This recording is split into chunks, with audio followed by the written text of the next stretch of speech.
Meh. Did you play anything else? I did.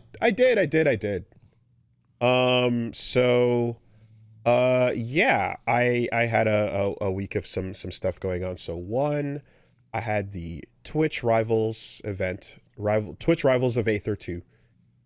It works nicely to put both titles together because they both have the word rivals in them.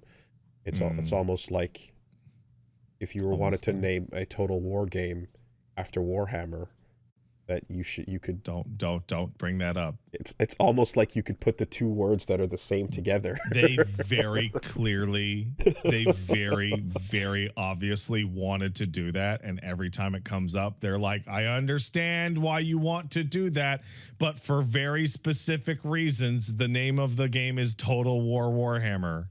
Like lawyers sweating. It's definitely Sega and marketing Games Workshop marketing teams sweating hard at their brand getting fucking diluted. But anyways, no, Twitch Rivals of Aether 2 happened, and yeah, that was wild. That was a fun little thing, you know. I was already I mentioned before, like I was always like really down with Rivals of Aether as the platform fighter that kind of did some cool things with what Smash's ideas were.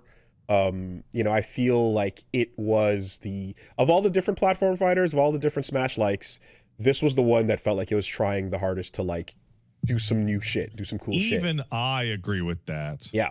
And one of the best ways that like sold you how much they cared was when they got Shovel Knight as a guest character. To this day, I think it's the best representation of Shovel Knight in a thing. You know, getting a guest character, getting 2B in your game is not that big of an accomplishment. Yoko Taro will turn that trick out on the streets for nothing. Hey, you know? Hey, our mobile game's gonna get a Persona 5 crossover. It's dead. Oh, it's fun. Wait, put 2B in there right on the last day. Just get that ass in there on the last second, right? Yeah. So this is something where I remember seeing the Shovel Knight implementation in a lot of games was like, you know, it was fine.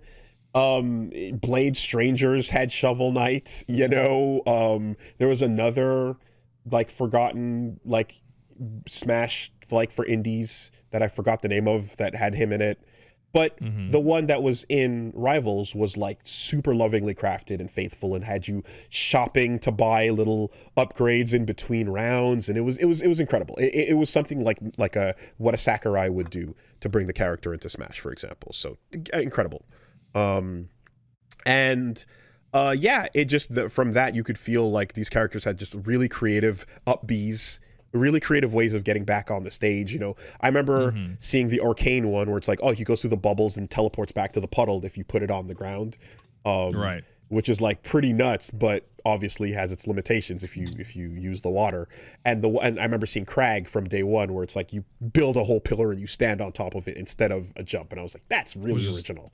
I remember that one. Super cool. So I liked, I liked, and that's why I liked him. I was like, that's an awesome up B. So here we go. And so that game now has its sequel, and the sequel is really cool. They added all these things like using your B abilities, like your specials, from on the ground or on a ledge, and all these different things that, like, you know, add to the gameplay. They added parries and stuff. So I just had a great time with it. They invited me to join this Twitch Rivals format, which is pretty crazy, because it's like a cruise battle, right? Which is usually team versus team. Right. But everyone has one stock of life, and as soon as you die, the next teammate jumps in right away. Like, I won't even say KOF style, because KOF style implies like a round between or so, but it's just immediately. It's like a tag battle essentially. So Pokemon style, and we jump in, and then you got to do what you can with that one stock, and then, you know, if you take out your opponent and then do any more damage, then you did your job, you know. And so that's what we did. For the amount of game you're gonna actually get done, like I definitely was like, I was going in expecting to be like on blast playing full sets a little bit, and then I saw the format and it was like, just get in there and do what you can, flail for about a minute and don't immediately choke and you'll be fine, you know.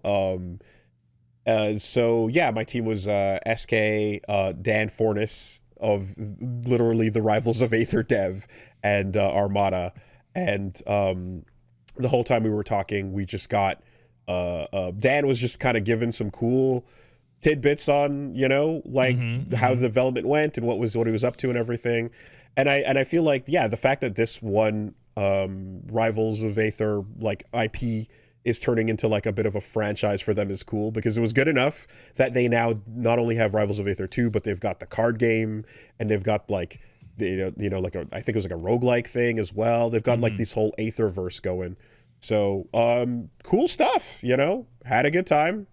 And we didn't win, certainly. I tried to hold my own, and for the most part, I got some good hits in. There's a number of others on those teams. Dan Reichert was on a team. Ludwig.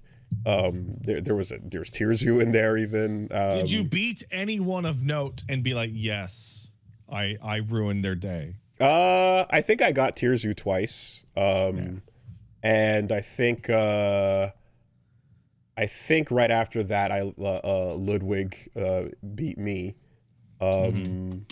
Not sure anyone else. I'm not sure, but we did get a chance to fight every team ultimately. So, and a big thanks to Ned, Reggie's friend, Squirty McFish is his tag.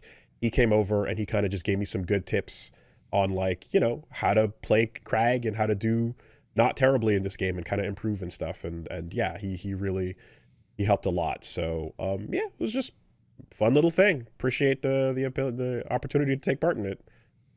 And Rivals of Aether is fucking cool.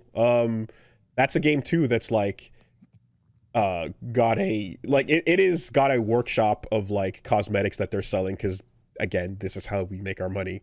And I will say that like if you are interested in cosmetics, there's a lot of them that you can go all the way and get these like Game Boy skins for like handheld sort of vibes. You can get low poly model versions of the characters. I got a version wearing a business suit. You can get one that's like mecha, so I got like an Ava themed one. Like you get all kinds of stuff going on in that shop. Dan's trying to get that money out of your pocket, and they know what to show you to get you in there. Unlike a high guard shopping spree, Rivals of Aether has some interesting cosmetics and fun stuff in there. But yeah, that was it. I like that game enough that like every time I walk by it at like I walked by it at Combo Breaker and stuff, and I'm like, let me get in a set, let me sit down and play some Rivals of Aether. I'm still willing to do that. And now, especially that I know how to play a little bit better, I'm like, I'm not necessarily gonna go like out of my way a lot of the time, but I feel like I'll be in the mood every once in a while, especially since I don't have WoolieVersus to turn back to, or that's true, that's not possible anymore. I was pointing out that like they just announced the workshop, which lets you put in your own characters and create your own characters, which they brought into the first game. And the incredible like the Makoto rat and the cool luchador ant came from the workshop. So what if somebody just took a bunch of models that were saved before the collapse, and suddenly the next workshop character is LeBron James or Bugs Bunny or Garnet?